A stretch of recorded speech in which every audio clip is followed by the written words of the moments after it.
Hello guys! Hello! This is for Cancer. Cancer, welcome dito sa aking channel, Kapalaran 888. Welcome. Alamin natin kung anong messages, vibration, gabay, energy para sa inyong lahat. This is general reading, so I hope na makuha mo yung energy, Cancer. Okay, 3 cards. Reverse. Okay, Cancer. So since it's reverse, basahin natin yung reverse mo. Okay? So, kung makikita mo dito, yung reverse mo is 5 of Wands and the Moon na reverse and then King of Coins na reverse. Ito, Cancer, sinasabi na posibleng meron kang pinagdadaanan na problema, kompromiso, or parang sa 2 linggong ito, kailangan natin na iwasan natin yung gulo, 'di ba? Parang etong sinasabi ng barahan na to, iwasan natin ang gulo. Iwasan natin yung kompromiso, tapusin na natin yung problema.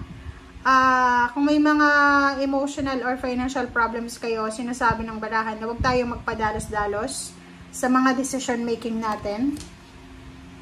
Huwag tayong masyadong padadala sa temper or sa emotion natin, lalo na sa mga desisyon. Next card, reverse na Moon. Sinasabi ng barahan na posible, diba? Possible na makaranas ka ng problema emotionally sa linggong ito. It's either kailangan ng pera, wala kang trabaho, ganyan-ganito. Medyo makakaramdam ng confusion, ng takot, ng parang halimbawa yung pride mo or pwedeng yung sarili mo, mararamdaman mo na hindi ito yung gusto mo pero ginagawa mo, diba? Parang gano'n. And mag-iingat tayo, okay?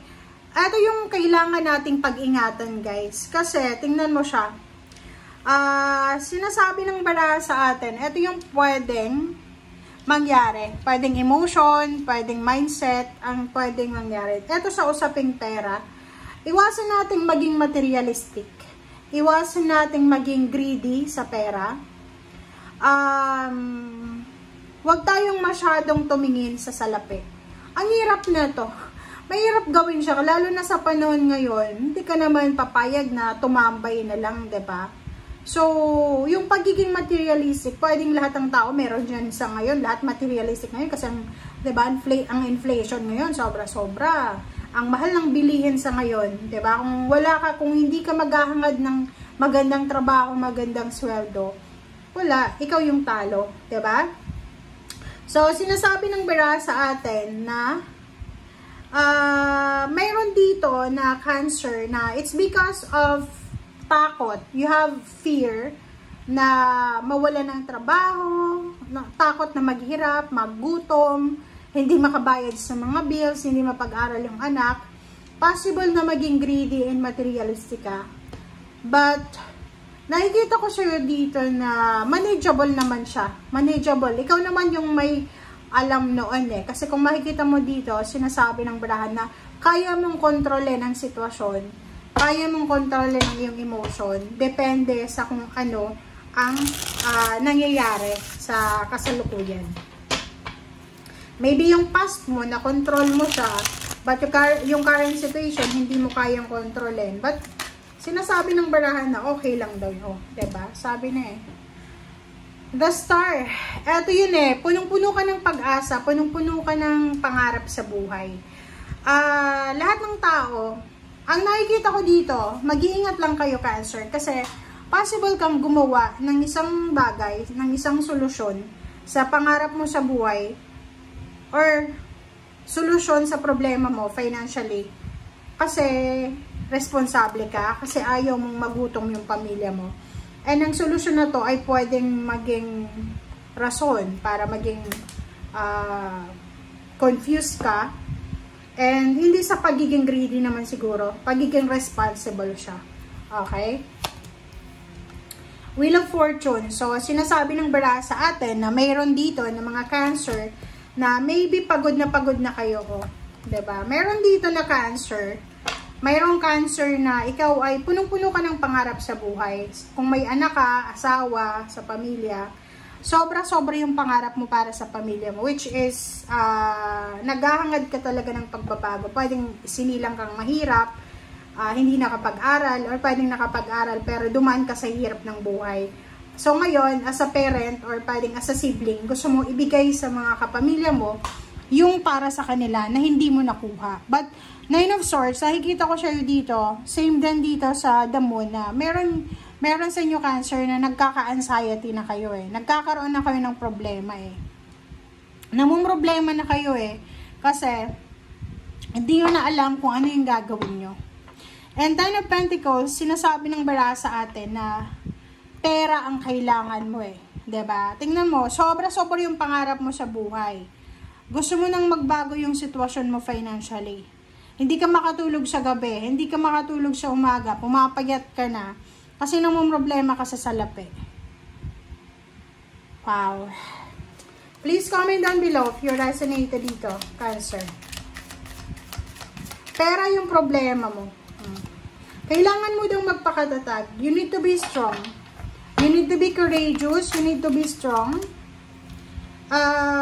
Because there's more sa future. So, para ang sinasabi ng bara sa'yo, Cancer, na kung ano man itong pinagdadaanan mo sa ngayon, pagdaanan mo lang. Kasi, ibig sabihin yan, yung future, may magandang future na naghihintay sa'yo. Okay? There's a future. There's an adventure na nag-aantay sa'yo. So, maganda yung future na naghihintay sa'yo. So, parang yung pinagdadaanan mo sa ngayon, is a preparation siya para sa future. Pero yung iba hindi naniniwala sa ganyan eh. Diba tayo, kahit sa Bible yan, na sinasabi na bago sa atin ibigay yung blessing, bago sa atin ibigay yung breakthrough, yung transformation, dadaan muna tayo sa pagsubok. Okay? Wala namang walang yumayaman na okay, yung mga tao na gumagawa ng illegal, yun, pwedeng hindi sila dumaan sa pagsubok. Pero, kung lumaban ng patas, talagang dadaan tayo lahat sa problema or sa pain and heartaches. Huwag kang matakot ha, okay? Kasi there's a fear here. So, sinasabi ng baraha, makinig tayo sa sinasabi ng intuition. Be true to yourself, to your intention. Ibig sabihin yan, Cancer, huwag kang masyadong padadala sa sinasabi ng mundo sa ngayon eh.